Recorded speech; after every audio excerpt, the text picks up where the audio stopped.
Hello, everyone. Welcome back to the channel and another episode of The Problem. I have no idea if that's what we'll be going with, but it sounds good for now. Today, a less, somewhat, a less controversial topic of the last few videos that I've done, but I want to talk about the problem with modern video gaming, right? Initially, this wasn't going to be a topic in and of itself, but with the recent announcement over the last weekend regarding the shakeup happening at Microsoft, I thought this might be a good opportunity to dive into that a bit, right? I figured, I mean, at least initially, I was a bit concerned that it would have been too much of an overlap with the prior video that I did about modern storytelling. That was more of a broader scope. But I think this the recent news lends itself to this video quite well. So much like the others that we've done, we'll spend some time in breaking down what the problem is, and then discuss how we could potentially address the problem that we're seeing unfold at the moment, where it concerns video games. Now, I said that before that one of the purposes of doing a series of these videos is storytelling, right? And video games is, I would call it a the the current evolution of where storytelling is currently, right? We spoke before about the origins of storytelling, obviously being tribes all over the globe who would tell campfire stories, cavemen who would draw paintings on the walls. Um, before we had an established alphabet, right, and written works, and of course it then evolved over time. We had bards, musicians, entertainers, and songs are part of that as well, right? That is a part of storytelling, just in a different format. And then theater, of course, become a big component of storytelling, as something that could reach the wider public or the commoners, right? And then, of course, as moving pictures became a thing, photography to some extent as well, but moving pictures specifically, then that took off. And uh, for a while, that was the main form of entertainment, and the video games within the last few years has become the largest growing in the entertainment industry. So this is what I would see is the current evolution of storytelling as it is currently. For better or worse, of course, some people, particularly gamers, don't love that because it's now turned gaming into movies, right? The lengthy cutscenes that take away from the actual gameplay and so on. So there's a lot to be said or discussed when it comes to video games as a way of telling stories as it exists today. The recent announcement at Microsoft, of course, Phil Spencer and Sarah Bond stepping down, and Phil's replacement being Asha Sharma. And this is a trend that we're seeing happening. Obviously, Nintendo made a similar announcement a few months ago, but in a broader sense for storytelling, which involves film, TV, and novels, even, right? Even though people are not reading as much anymore, they still have to recognize the impact. And this, of course, is ties back to what I've discussed in the previous video and in more depth, which is the technology having changed, and these companies now feeling they need to expand and reach a broader audience, which in large part means reaching women. And again, as I said, this series of videos is going to be about recognizing some uncomfortable truths here, and that theme will continue in this video as well. So we have to get to a point where we're going to have these conversations, right? And the reality is, these entertainment mediums have largely been made by and for a male demographic. That's just the reality of it.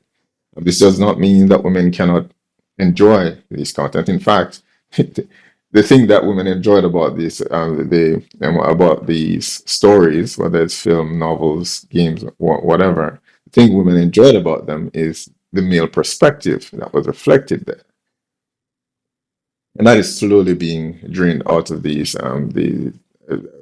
these stories. So with the that we know is the I don't want to call it an agenda, because in some ways these companies are just chasing profit, and that's a larger issue that maybe again potentially a completely separate video, right? So it's more so that they're just chasing higher revenues year over year, or higher profits year over year, and they're looking at the market and deciding that they already have the male demographic, and so they need to expand to appeal to a female base, which in large part does mean they need a female perspective. And again, we're seeing this happen with Microsoft now as well. I mean, to some extent with Sarah Bond before, albeit she was underfilled, but it accomplished the same thing. And we'll see no different here with Phil and Sarah's departure. The same will occur with Asha being leading Microsoft as well. And I've seen a lot of discussion about, is she a gamer, right? And people are spending hours deliberating about that. It doesn't matter. It doesn't matter. If she, the consensus seems to be that she's not. But even were she a gamer and had decades of gaming experience, what would that change? It would change nothing. The direction of the company would largely remain the same. Their objective is still the same. More content that caters to a female audience. And we've all seen the checklist that Microsoft has for all these development studios. Of the criteria that needs to be met for the characters that they're creating in their games, where women need to be dressed modestly. They need to have an equal power base to their male companions, and so on and so on. So we know what the criteria is, and Asha coming in really changes nothing. This is just more of the same. And as I've said before, gaming is a male space. It has largely been built by men for men, and it should remain, in the leadership of men. So whether whether Asha has 1 year's experience as a gamer or 10, it would not make a difference. This would still be a woman attempting to tell stories that have largely catered to men, and the results would be the same, right? So that is part of the problem. From the company's perspective, it's the growth in revenue that's being chased. The cultural issue, which is this desire to deconstruct what was once, male hobbies or male spaces, and make them more appealing to a female audience. So it's twofold, and I find it interesting because whenever this conversation comes up, right? Obviously, gaming, while it's the fastest growing at the moment, it's still very much the youngest in terms of entertainment, right? Gaming has reached maturity. I mean, it's been roughly maybe 40 years, between 40 and 50 years, whereas obviously theater has been around a lot longer. Filming has been around longer as well. So it's still very much a recent, a recent form that's been consumed on a large scale. And not long ago, it was seen as something that was childish and something that only nerds would partake in. And it's interesting now that there's some value, there's some perceived value in it. It's now being treated with the seriousness that it should be. But just as that seriousness has taken place, they've now decided that the gaming fan base is now irrelevant. And alongside that, there never seems to be a conversation about the mediums that women consume. Novels are where women tend to gravitate towards now, since men are more on the visual side, right? And there never seems to be an attempt to go into that space, um, and say, all right, we have Edward, and Jake in Twilight taking off their shirt in for the majority of the Twilight films. But okay, there's no a sense that okay, we need to censor that, or in the reverse, we need to make Bella more sexual in her appearance so that it appeals to a male fan base. There was never a conversation about attempting to make female content more inclusive to what men desire. And that is the crux, I think, of it. It is the whenever there's a conversation around male control, male desire, or anything of that sort, particularly male control, there seems to be a real issue with that specific one, control, because male control is somehow seen as patriarchal, and patriarchal is somehow seen as bad, which it is, right? And so there's an effort to strip that from every content that we're consuming, and to try to feminize it in its place. So that is the unfortunate state of gaming as it is currently. One such good example is Kratos from God of War, who there's the fan base is somewhat divided where that is concerned, right? And it's I use that as an example because one, it's recent, and two, it shows the clear divide between what gaming once was and what gaming is. Kratos, obviously, a character who is very masculine, so to speak, encapsulating all the traits of masculinity, which is good and bad, and neither should be substituted for the other because both are necessary, right? But with the new Kratos, there's there's a desire or an agenda, if you want to call it that, at the moment, and that's probably part of it. Although, again, I think it's largely just a profit-based decision. There's a a criteria there to strip all the masculine components from Kratos and make him less aggressive and more appealing, and in doing so, more appealing to a female base. And I have seen some argue that Kratos from the modern games is a natural evolution of where the character ought to be when you get older, right?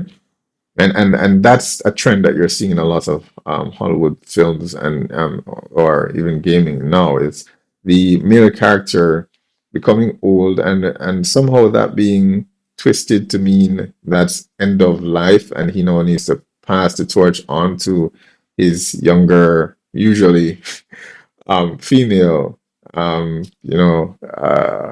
counterpart. And I find it very strange because in the past, getting older and age typically translates to wisdom. It's not something that you would normally cast aside or disparage or treat as lesser. If anything, it would be treated as more valuable. But that only seems to be the case, or at least when it comes to male figures, right? It's that we need to now cast aside this person because their beliefs are archaic, and something that needs to be changed. We're choosing to not learn from the older generation, but to discard those lessons and the belief that what we know is superior. And again, that's a larger social issue that needs to be examined. But they're doing the same with Kratos as well, and the idea that him maturing suddenly means he's um I don't want to say softer, but he no longer sets boundaries, right? You know, you can see it in his interactions with Atreus, his son, who talks back to him nonstop and doesn't listen. So this is not a Kratos who's a good father figure, and so you know, a male who has gotten to that point in his life understands that boundaries are important, even more so at that point, that stage in time, because he tries to prevent, you know, his son or grandson from repeating the same mistakes, or granddaughter from repeating the same mistakes that his generation has made.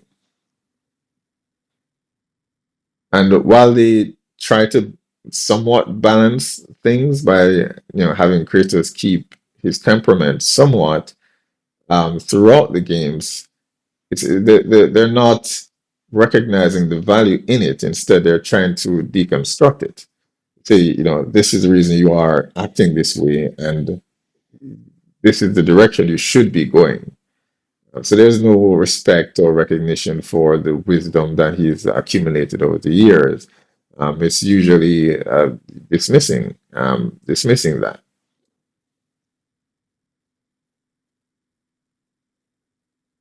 So Kratos is an interesting case, and even just a week ago, there was an announcement for and maybe this was timely. I don't know all these the gaming news that have come out in the last week or so, but they did announce a remake of the first. I'm not sure if it was just the first one or the first two or three games. Well, maybe not the third one because I think that still holds up pretty well. But I believe it's the first game, a remake. And of course, this is where we are now. And it's funny how gaming is following the same trend that Hollywood has. So I'll get back to that point in a little bit. But they announced a remake where for the first God of War game. And obviously there are concerns that this is now going to be changed to fit the more modern narrative, which would imply Kratos' anger and rage is toxic masculinity that needs to be changed or rooted out. And in fact, they decided to make another game, or I believe it's out, but no one's really playing it. I believe it's Sons of Sparta, to examine or deconstruct Kratos as a young boy so we can understand how or why he became that man. And I'm certain that during that game, they will allude to how toxic the Spartan culture was that created these men to be these aggressive monsters. Right? And this is something I've never really looked fondly on because or never liked because again, these men were a product of their time. I will never look at the actions that they've done then and call them monstrous. They were necessary. And that's the danger of looking at the past through this modern lens, and the morals that we now possess today, and looking and judging those of the past by it. It's a bit ridiculous.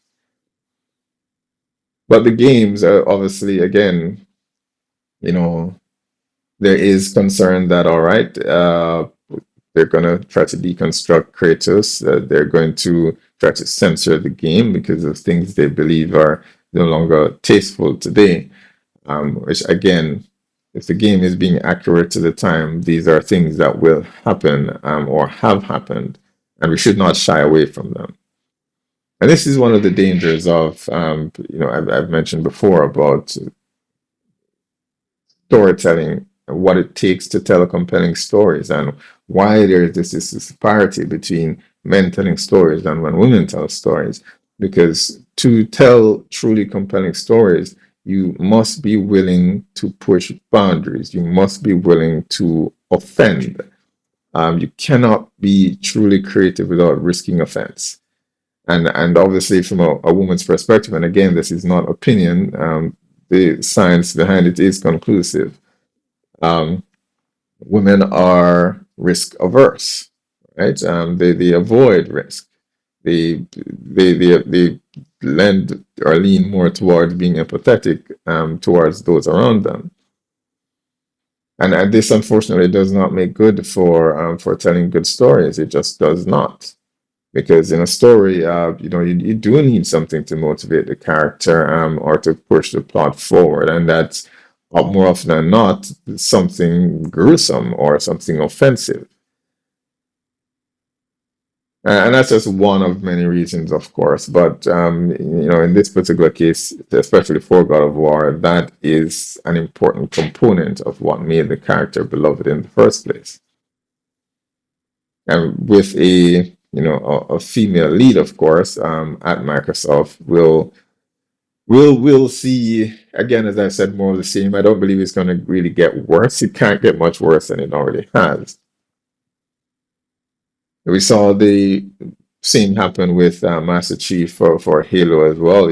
Obviously, the Halo TV show that came out, and we're continually being given a look at what happens when these beloved characters become modernized or seen through a female lens, what they look like, and it's the results speak for themselves, right? So, yeah, that is the problem with, or at least to some extent, the defining issues that we can highlight where modern gaming is sort of falling apart. And as I said, it seems to be across the board. I suppose Sony is the only one that hasn't gotten a female lead as yet. But even without, which is why I'm not focusing too. I don't believe it's too important. Um, the leadership is a factor, but the damage has already been done for the last several years, and that's because we've added women into the writers' room already. So what we're witnessing now it's simply just funeral proceedings at this stage. Damage has really already been done, or I mean, it could always get worse, right? So even in Sony's case, and they don't have a female lead just yet, but we're seeing the same thing play out there as well, right? Between Last of Us 2, we've seen what has happened there. Yeah, it's really not much different, and this will continue. And while again, just to address some of the people who would obviously oppose a lot of the points that I'm making here, that video games are, it's a growing, it's the only within the industry between music, film, it's the only one that is actually growing year over year. And people, I don't know, people seem to lack foresight now. They're so caught up in the here and now. And look, again, this is just a result of how we're being trained to think as it is currently. And that is in part because everything has become so feminized now. There's no attempt to analyze what this means 5 or 10 years from now. It's just how do I feel about this product at this moment? And yes, it is growing at the moment, but so was Hollywood and filmmaking when it was at its peak. Where are we now? So gaming is growing. It is reaching maturity. Which I would say it already has hit maturity at this point. And the question is, where does it go from this point onwards? And the reality is that we've just not, and I hold the men partly responsible and the gamer is partly responsible, because the reality is that we have not done our part in preserving the gaming space. And much like Hollywood, once it gets to that point, and the quality starts to decline, the audience loses trust in these development studios. Again, these are things that we already see happening. And once you lose the trust of your audience, you'll see them retreat slowly in the same way that Hollywood is seeing that happening now, unless people are going out to see movies. That is where gaming is heading. I personally, I've been a gamer for, I would say, all my life, and I would typically buy, once I could afford it, of course. I would typically buy, several games a year.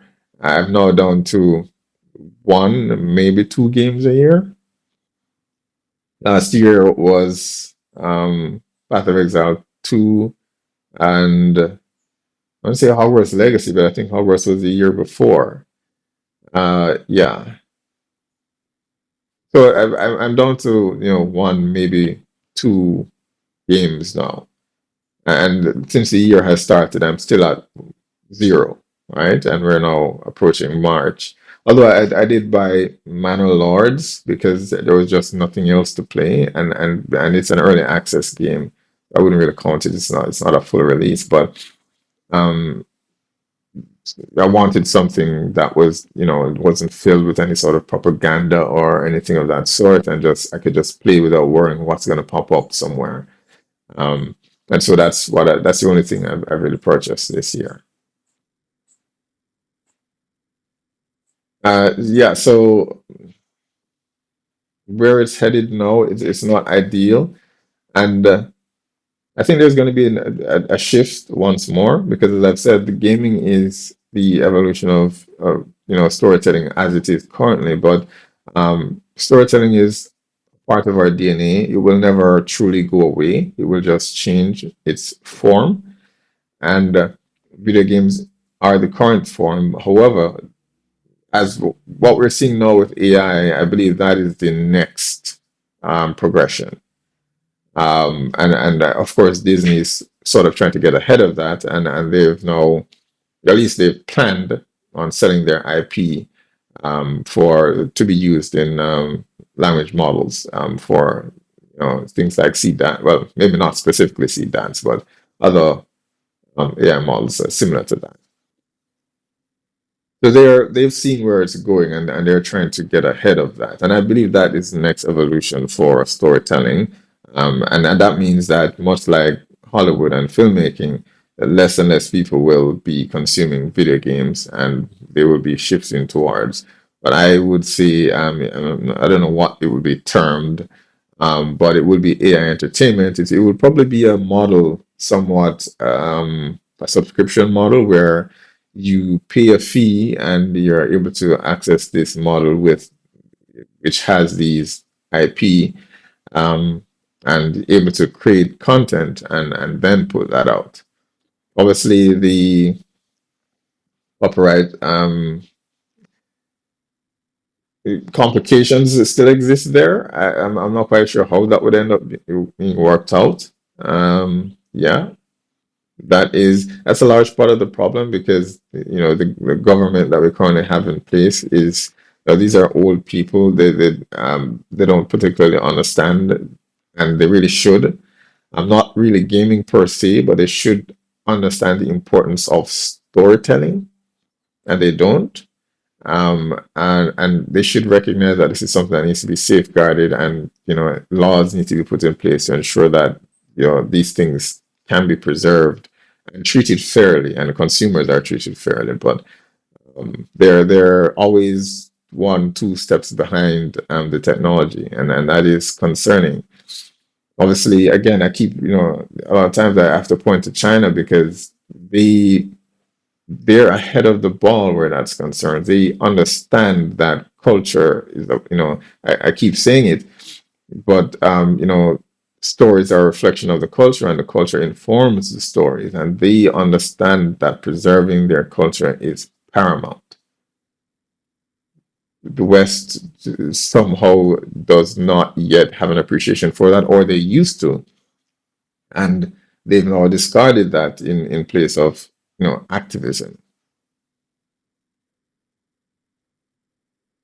So I think that is the natural evolution. It's going to be some sort of subscription service where you're able to create these stories for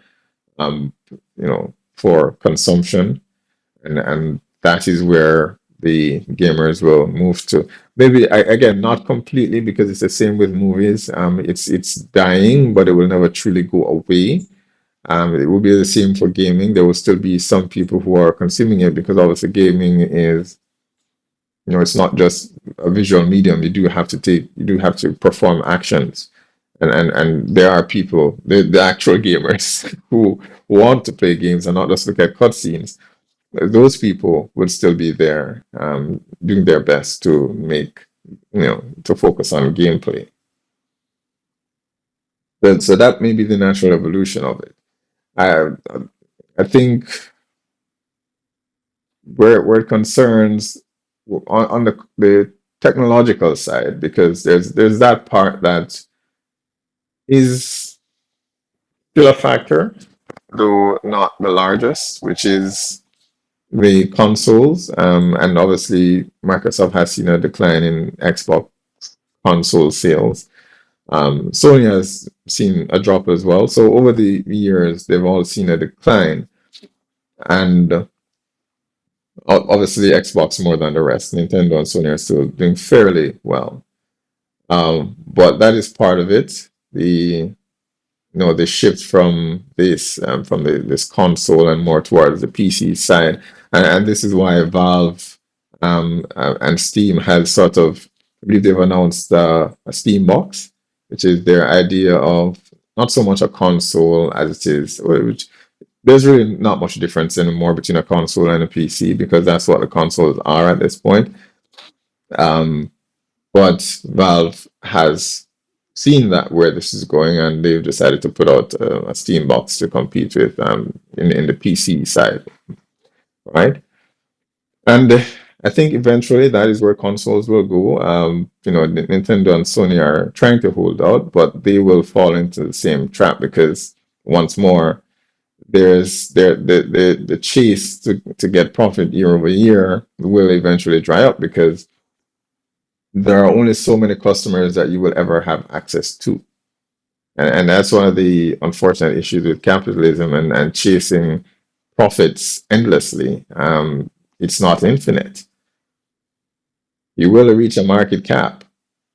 And, Sony and Nintendo, again, they have these massive IPs that are managing to keep them afloat, but they will fall into the same trap,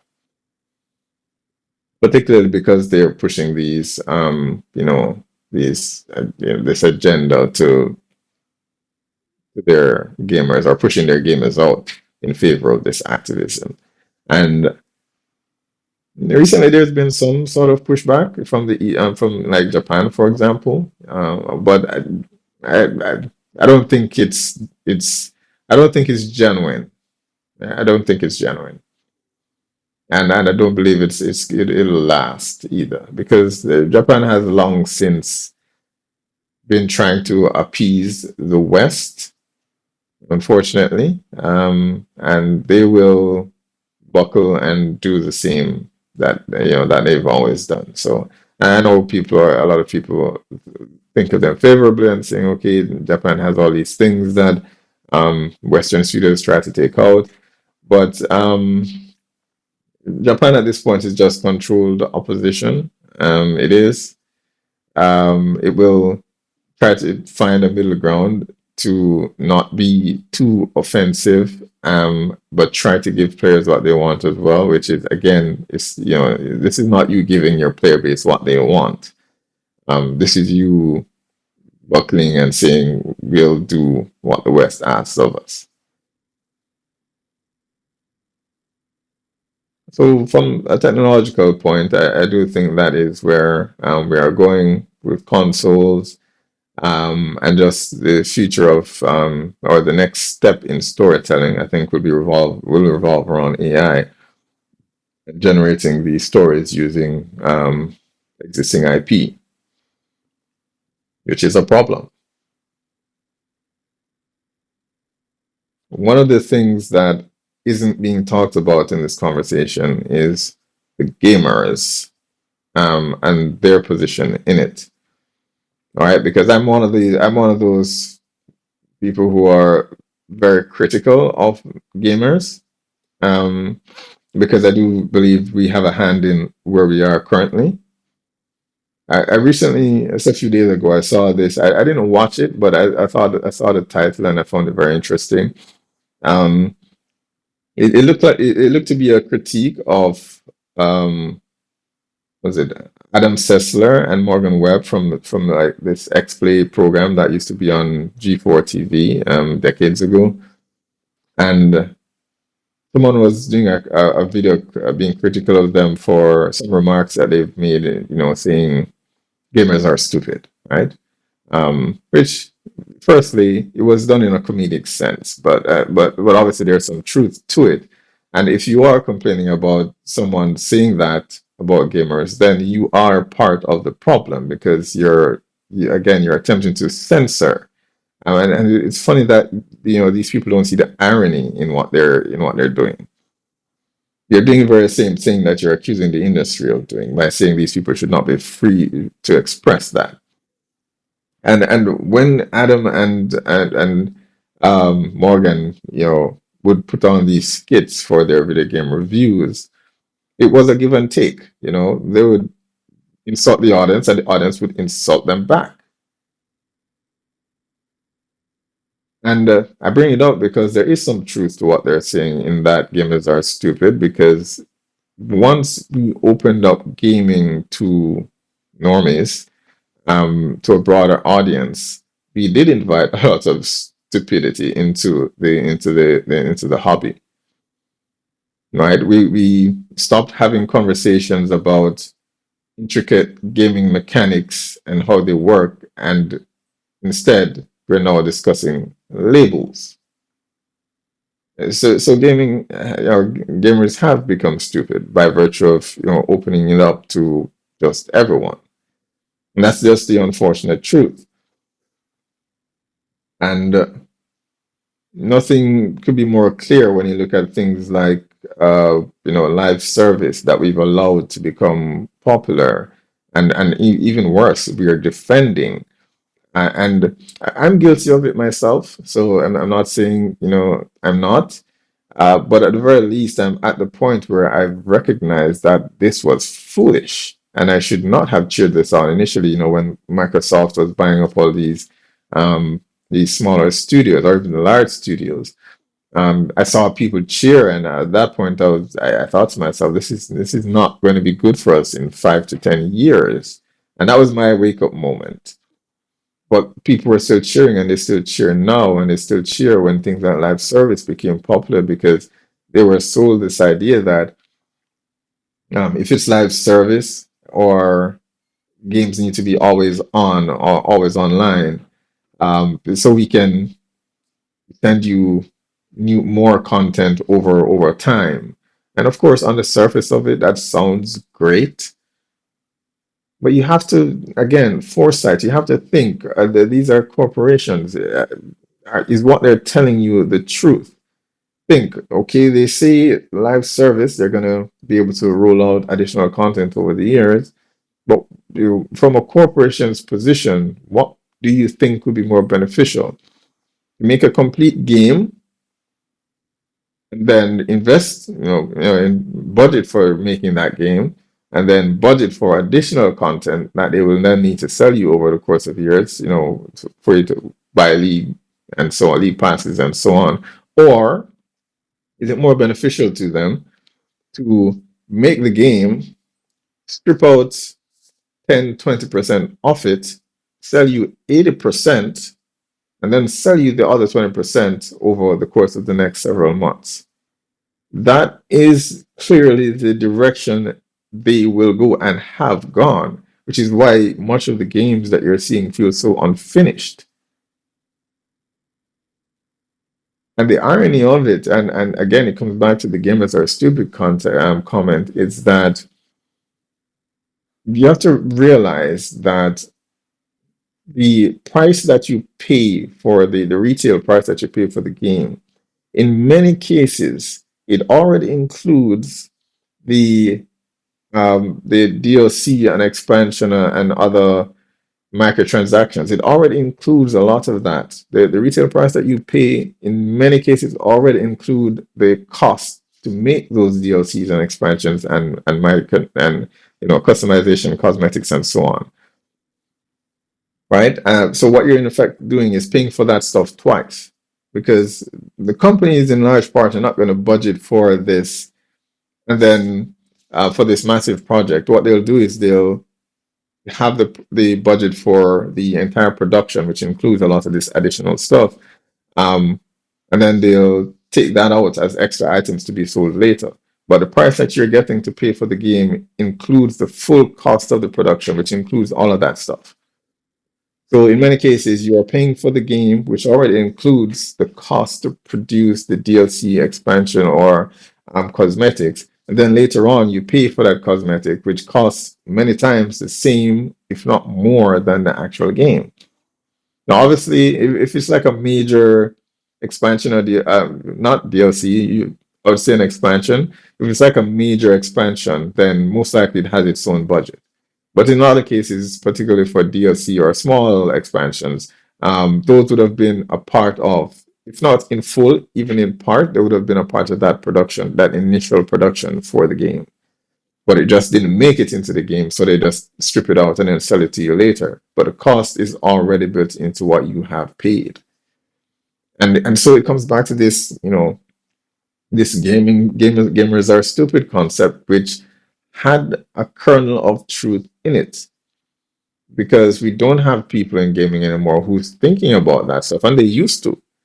But again, this is what happens when you open the hobby up to everyone, and everyone who you let in. These people think that their opinions are have merit or are valid or as valid as everyone else, even though they've only started gaming 5 minutes ago.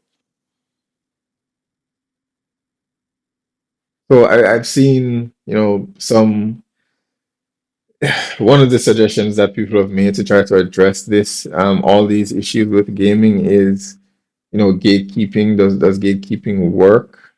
I think we're beyond that point. I think it's far too late for that. We just have to recognize that these things have the people, first and foremost, the people who created them are no longer at the company. The teams have left. It's now just a husk operating as a corporate shell, and they're just using the brand to sell you something that is mediocre. So I don't believe gatekeeping helps anymore. It would have been helpful maybe 10, 15 years ago, but it's far too late for that to work at this stage. I don't believe gatekeeping will help.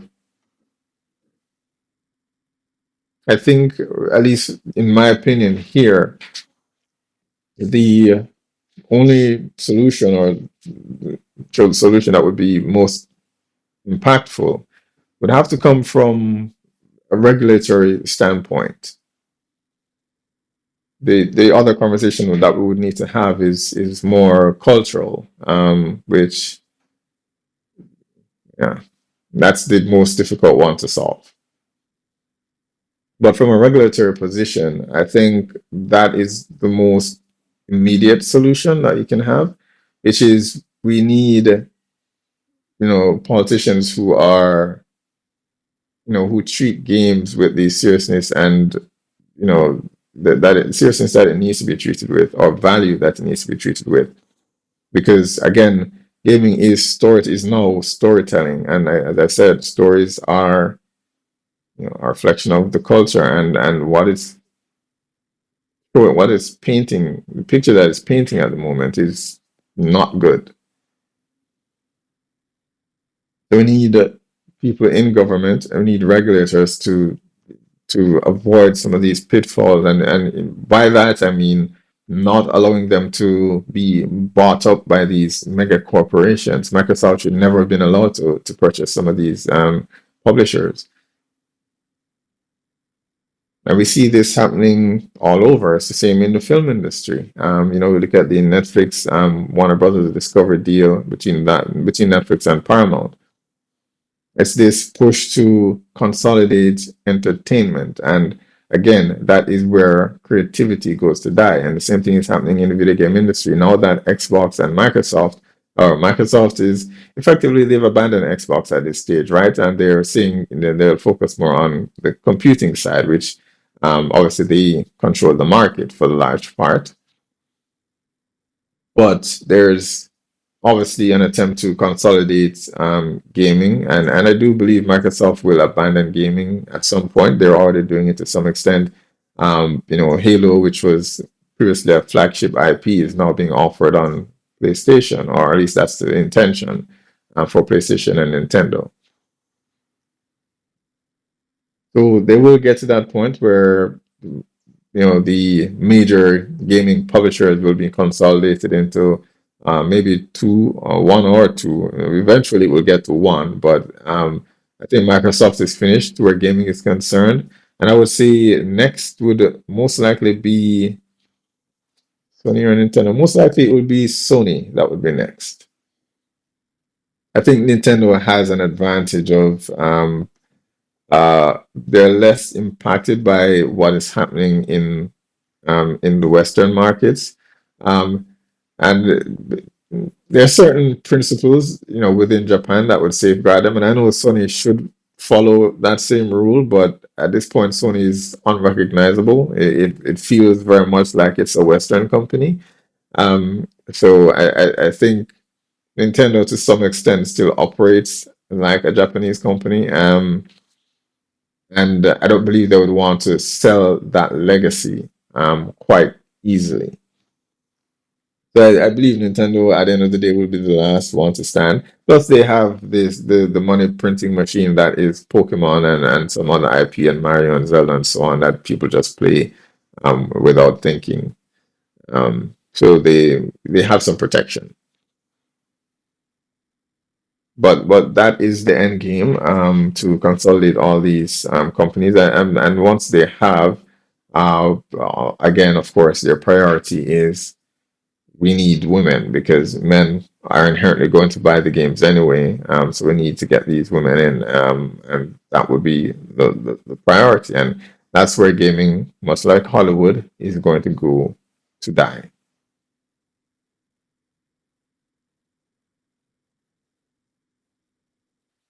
It is. That is where I think gaming is unfortunately going to head, the direction it will be heading to. Um, as I said, I don't think, in the other videos my suggestion is, well, has been, okay, we need to start writing new stories, because that's a problem on the Hollywood side. There's nothing. They keep rehashing and remaking things.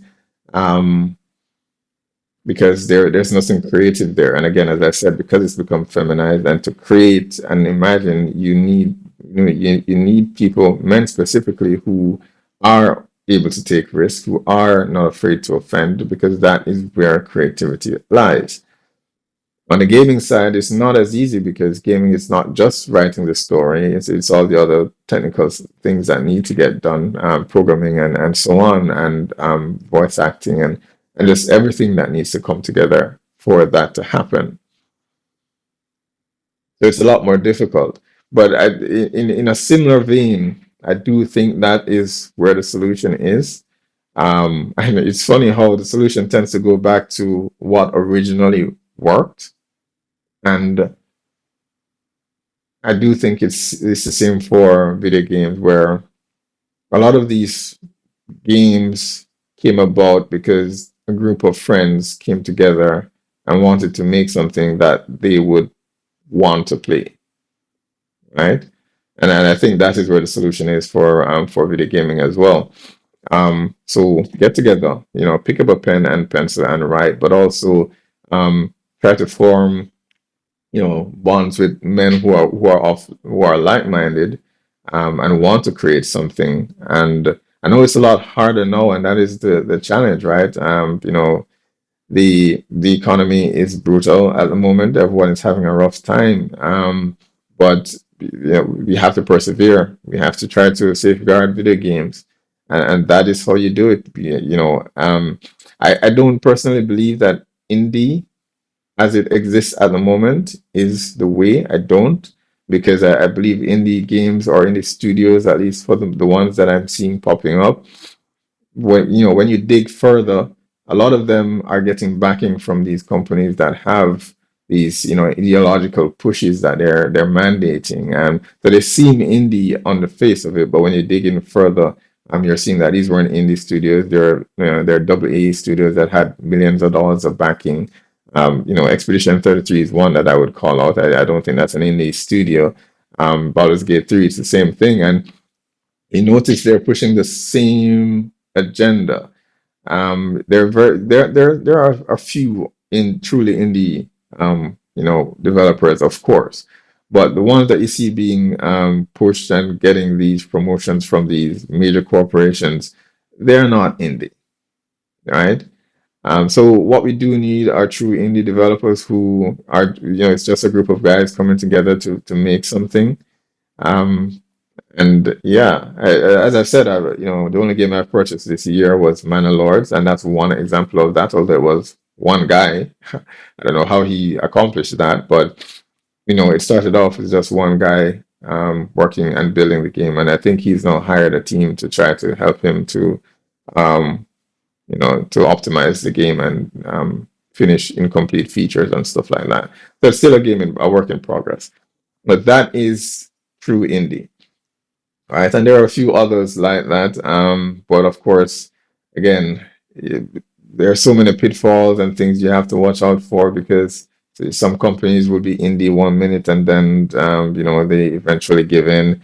Kingdom Come 2 is one such example, right? But they'll say the right thing, and then as soon as they're offered enough, support behind the scenes, they immediately start putting in things that they were previously against. It's a minefield to try to figure out who's genuine and who is not. I think one of my examples personally, I didn't, I just skipped Kingdom Come 2 immediately, but one that I did play and it was obvious is Path of Exile 2, which I bought last year. And again, grinding gear games, obviously the, you know, they were the CDPR of their genre, right? Who developers who built up trust over time with their gamers, but with the first game, Path of Exile 1. And people were so concerned with throwing shade at Blizzard, right? That everyone took their eye off the ball and forgot to hold GGG to the same standard. And what happened in Path of Exile 2 is it has become just a bit of a nightmare to play because of the elements from the first game that they've intentionally left out because they're now prioritizing player retention. So everything is just bad. The games, how the gameplay, the gameplay mechanics work, it's just bad. But just as importantly, when you play the game, you see all the same check boxes that would appear in a AAA game, right? You have to have the boss girl. I played the game, and as I went through, it was difficult not to notice that all the male characters were somehow these emasculated men. Count Genoa who was this character that was pushed in the promotion. Okay, he's such a badass. And then when you play the game, he's being manipulated by a woman. And there are a series of characters, male characters in there that are just like that, who are men who are, I remember this one boss that you went to fight, and you have this woman in a cell, and he's like kind of like weeping about how she abandoned him, and something like that. I'm like, what the hell is this? Um, and then when you look at on the women in the game, the ship captain is a woman, something that would be just unheard of. The leader of the warrior tribe that transports you over the map is also a woman, a warrior tribe. Yeah, you can make of that what you will.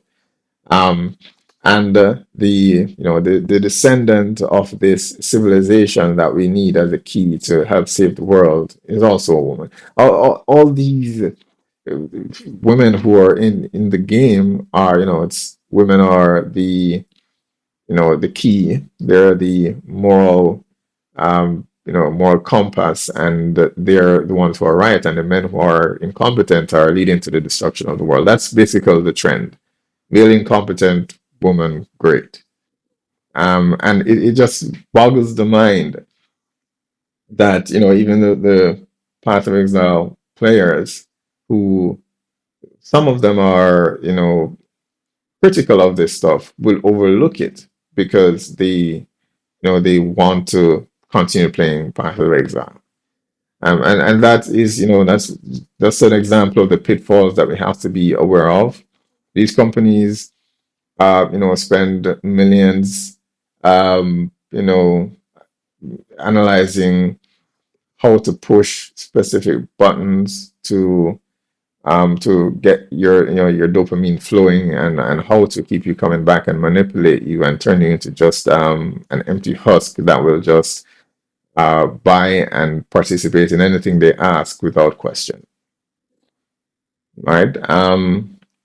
So I got to the end of the game, and I just put it down, and yeah, that was it for me, right? So these are some of the things that we have to be mindful of. And that is what I think needs to happen. If we are to save gaming, we need some, regulation from the government that ensures that these companies are not, consolidated or bought up, because, competition is necessary.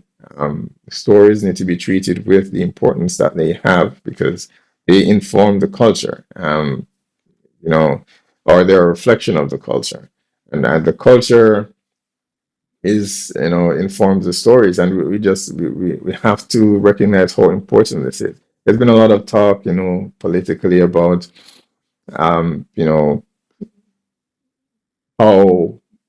the country itself has been, sort of villainized, or how men have been villainized. And so I mean, there are conversations that I see happening, but I'm not seeing any action being taken place. So there's a lot of talk from politicians when it comes to this stuff, but not a whole lot of action or law being passed to safeguard that stuff, right? Um, but we have to recognize the importance of stories and try to safeguard that. So from a political position, I think we need regulation to ensure that these companies aren't just buying up competition and consolidating and then pushing just one global agenda into gaming. That's one aspect of it. The second is, I said gatekeeping isn't as effective, and I don't think it's enough to reverse the damage that was done, but it can certainly help to prevent things from getting worse, right? So I'll amend my earlier statement about that. So I don't think it will reverse things, but it will certainly help the deterioration, or prevent the deterioration. So yeah, so that's part of it. If you are within a particular space, um, try to push for the game to remain as genuine as it can be. And if it doesn't, don't buy the game. Do not be one of those people who says this game has something in it that that I know is inherently bad, but I'm going to play it anyway because it has this nice mechanic in it. No, this is this is how we got here. This idea of making exceptions for these things that we recognize as inherently bad, but we make exceptions for them, just so we can be a part of the club. So, if you want to save gaming, you have to get out of that mindset. You have to draw a line and say, if you put this in the game, I will not buy it. And that's been my stance. And frankly, I've been more sane for it. So that's one avenue, so, right? So regulation, gatekeeping, and as I said before, get together with friends, start writing, even if it's a situation where you are not a game developer, create the story, create the world. You never know, at some point somebody may come to you and say, I I want to use your story to make a game. Like this is what happened with The Witcher, right? So that is part of the solution as well. Start writing, start telling stories.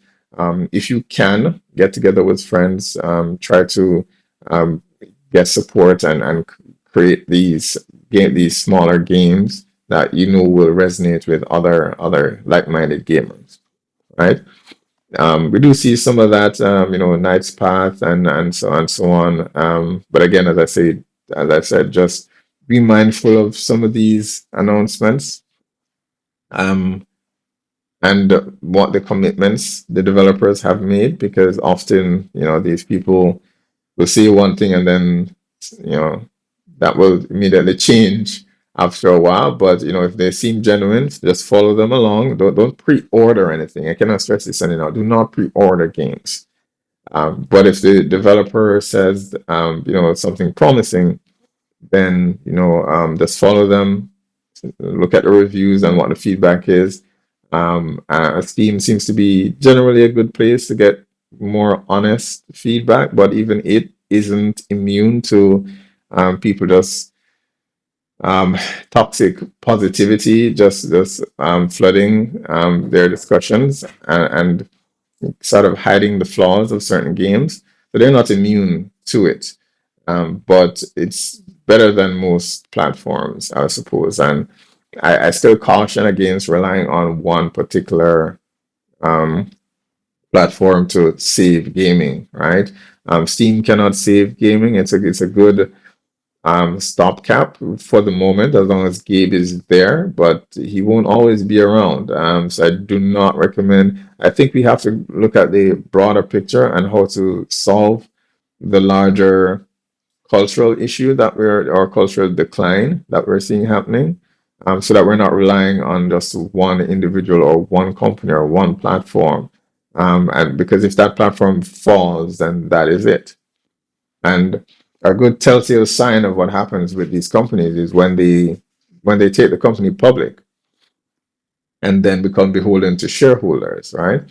That is an immediate red flag. And any developer that you're supporting, the moment they become public, the studio is dead. There's no if and or but about that. The studio is dead, right? You have to understand that once these companies go public, their priority is no longer making good games. It's making a profit.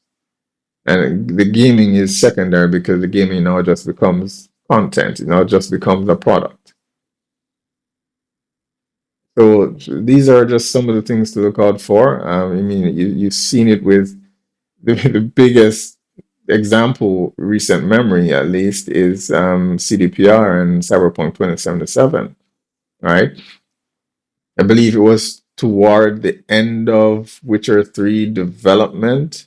Obviously, it took several months for these deals to be finalized, but the moment the company puts itself up to be public, it starts to shift things in the company, because your priority, you now need to ensure that the company is as valuable as it can be.